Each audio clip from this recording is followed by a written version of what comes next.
Você está animado aí, sim ou não? Sim! Bênção, muito legal, cena linda aqui de cima, cada um de vocês aí, coisa maravilhosa. Nós vamos nesse momento abrir a palavra de Deus e vamos sair daqui cheios do poder do Espírito Santo para nossa missão dessa manhã. A cidade de Primavera do Leste está lá, na mesma rotina, pessoas indo e vindo, trabalhando, mas você vai ser um agente que vai interferir nessa rotina, nessa manhã.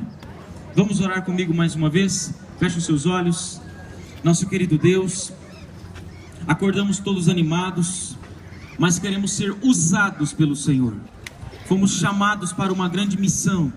Pedimos que o Senhor nos capacite, não só para o desfile, mas para a nossa vida nesse dia, diante do conflito entre o bem e o mal. É o que nós te pedimos em nome de Jesus. Amém. Colossenses capítulo 1, o versículo 13, tem uma mensagem que é para mim e para você nesse momento. Vou colocar aqui para você acompanhar o texto bíblico. Colossenses capítulo 1, versículo 13, nós lemos: Ele nos libertou do império das trevas e nos transportou para o reino do Filho de seu amor.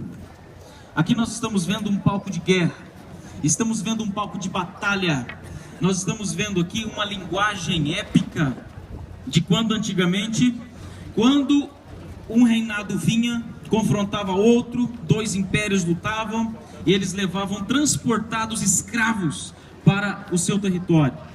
Mas ao contrário de sermos escravos, nós vemos que aqui Deus nos libertou da escravidão. Nós vemos que Deus aparece através de Jesus e retira das nossas mãos aquilo que estava nos causando mal, aquilo que nos afastava de Deus, e Ele então nos transporta, Ele nos liberta do império das trevas e nos leva para o reino de Jesus. Existe uma diferença crucial entre o império e um reino. O império você não obedece por amor, o império você obedece porque foi conquistado, obedece porque tem que obedecer. Mas no reino, você segue um rei, você tem ideais. Por que você acha que nós falamos os nossos ideais? Porque nós estamos dizendo diante do rei que nós estamos dispostos a viver por esses ideais. Então, queridos, nós estamos vendo que a vida de um adolescente é uma vida de conflito. A vida de um jovem é uma vida de conflito. Você que está lutando todos os dias para deixar os vícios, para deixar aquela vontade horrível que há no coração de tirar a própria vida, para deixar a música rock, para parar de ir nas baladas quando você não está no clube, quando o seu coração está dividido, sabe? É uma luta muito grande. Às vezes são os amigos com apelos através de drogas, seja lá o que for, seja qual for o seu conflito. Às vezes é o egoísmo, às vezes é um líder que está aí há tanto tempo na direção, mas que ainda não gosta de outro líder. Como que nós temos visto o conflito entre nós? Nós precisamos de Jesus. Existe um conflito, e eu queria que você entendesse muito bem que nada acontece por acaso. Assim como Deus prepara a sua geração, Satanás também tem trabalhado pela geração dele. Na Segunda Guerra Mundial, houve um pelotão que foi o que causou mais medo em seus inimigos. Esse pelotão, você não vai encontrar isso em tudo que é literatura da Segunda Guerra Mundial. Dentro do exército alemão, Hitler tinha aqueles a quem ele chamava de juventude hitlerista. Eram adolescentes de 13 a 17 anos, na idade da maioria de vocês aqui. Eles eram treinados para matar, eles eram a tropa de elite do exército de Hitler. E curioso, por que ele treinou adolescentes para serem a sua tropa de elite? Simples. Você pega um homem casado, com 4 filhos em casa, com esposa esperando ele retornar, ele morrendo de saudade da família, e manda ele para a guerra. Ele vai lutar tentando se preservar, ele vai lutar tentando não morrer. Agora você pega um adolescente aqui, vamos pegar aqui um desbravador aqui de 13 anos de idade. O cara não tem ninguém para dar comida, não tem ninguém senão um cachorrinho para cuidar em casa. Quando sai de casa para o Campuri, sai morrendo de alegria. Sua mãe está chorando lá em casa, você não sabe, né? Seu pai está lá chorando, mas você tá com saudade. Quem está com saudade da família aqui? Levanta a mão. Não acredito não. Não acredito. Tô brincando. Fato é que nós, os adolescentes, olha, eu já estou me incluindo nos adolescentes. Jovem não tem medo de nada. Você tem medo do que na vida? Muito pouco. Você é corajoso. Você é corajosa, tão corajoso que chega a não ter juízo às vezes nas coisas que você faz, não é verdade? Os jovens nessa faixa etária eram a tropa de elite de Hitler. E eles então foram considerados os soldados mais temidos. Nós vemos que na cabeça de Hitler, esse era o seu exército, esse era o seu pelotão. Mas não era na cabeça de Hitler, era na cabeça de Satanás. E quando nós olhamos no mundo espiritual, por que você hoje é o exército de Deus? Porque você tem força, você não tem medo, você faz as coisas mais malucas do mundo, que muitas vezes um adulto não faria. Então por trás de você tem um potencial, debaixo desse uniforme aí, tem um potencial. Você tem um potencial tremendo, brother. Você não pode acabar com sua vida com coisas que não prestam.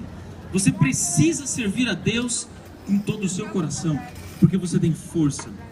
E quando nós olhamos para um desbravador hoje, nós vemos uma geração de guerreiros de Deus, uma geração de soldados de Deus. Por isso não se confunda no seu chamado, não se confunda no seu propósito. Você não serve simplesmente para agradar o mundo, você serve para agradar a Deus. Você não é desbravador só com um lenço no pescoço, você é desbravador na escola, em todo lugar que você for, você é um servo de Deus e um amigo de todos.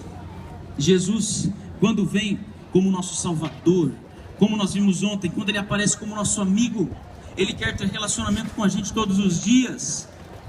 E Ele só nos chama de seus soldados, de seu exército, porque nós fomos salvos e comprados pelo seu santo sangue.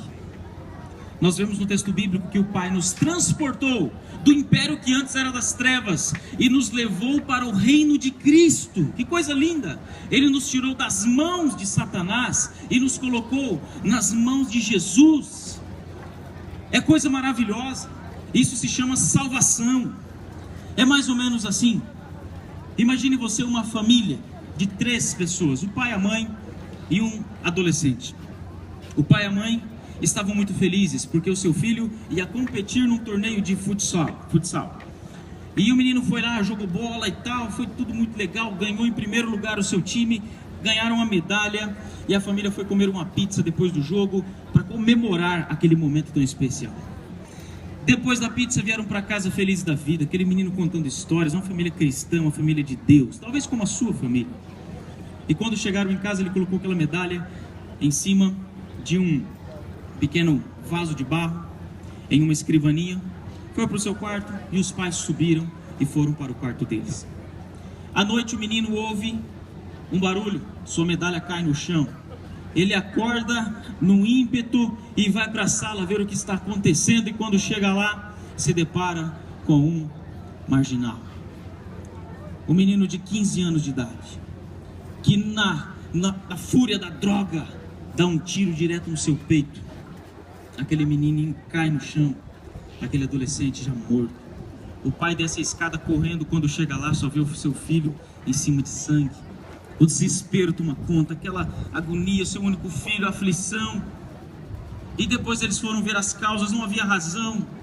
Era uma situação simplesmente revoltosa para um pai e uma mãe que cuidam de um filho desde que é bebezinho, que desenvolvem, colocam em escola particular, que colocam na escolinha de futebol, que colocam no clube de desbravadores, que acompanham, de repente vem alguém usado pelo inimigo e mata esse filho, que é uma joia preciosa. Aquele pai começou a passar por um processo de recuperação de um trauma muito profundo. E como parte desse processo, ele quis conhecer o assassino. Foi na cadeia. E quando ele olha nos olhos daquele menino e vê que há um adolescente de 15 anos sem pais. Um adolescente que não teve pai pegando no colo, que não teve mãe fazendo comidinha em casa, dando beijinho, chamando de meu amor, minha princesa. Era uma criança que cresceu sem uma família, sem uma identidade. Aquele pai pensou, esse aqui podia ser um desbravador, olha só o potencial desse menino. E eles começam a visitar esse menino na cadeia, orando e pensando, meu Deus, o que o Senhor quer de nós? E eles resolvem tomar uma decisão. Eles entram com um processo de adoção. Eles adotam aquele adolescente revoltado, trazem para morar no quarto do seu filho, trazem para dormir na caminha do seu filho e comer a comidinha dele, para se tornar o novo filho no lugar daquele a quem ele havia assassinado.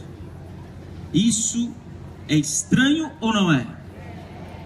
Isso se chama amor. Isso se chama o que Jesus faz por você e por mim. Isso se chama o que o Pai faz por mim e por você através de Cristo, o nosso irmão mais velho, o nosso amigo mais forte. Você veio para esse campo hoje talvez pensando em muitas outras coisas, mas aqui Deus está encurralando você. Deus está colocando você diante de uma situação que você precisa decidir.